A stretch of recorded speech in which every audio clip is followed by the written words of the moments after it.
উল্টো করে, কারণ হচ্ছে বলেছে আমি অভিষেকের বন্ধু। আনলাম অভিষেক জানি না, আমার রেস্টুরেন্টের ব্যবসা হচ্ছে, একটা গাড়ি পার্কিং ঠিক করতে বলেছিলাম। পুলিশ নিয়ে যাচ্ছে কেন এখন?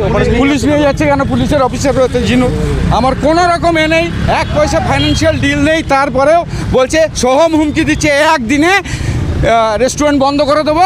আর এ কথাও বলে দিচ্ছি, সোহম নিজে বলেছে, সোহম নিজে লাথি মেরেছে, তার ভিডিও ফুটেজ আমি দিয়ে দিচ্ছি। হ্যাঁ আমার মালিক। হ্যাঁ, আর পুলিশ নিয়ে যাচ্ছে কোথায়? পুলিশ নিয়ে যাচ্ছে থানাতে। কি বললো এখন পুলিশ? বলছে তোমার নামে অনেক দাদাগিরি আছে। আর এবিপি আনন্দ হিন্দলকেও আমি বলেছি, উনি আসছেন। হাত দিয়েছো?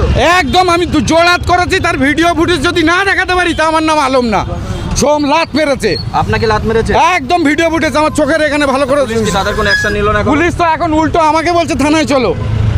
তাহলে কি এটা কি প্রভাবশালীদের একটা অংশ পুলিশের? 100 বার সোহমের দাদাগিরি, 100 বার আমাকে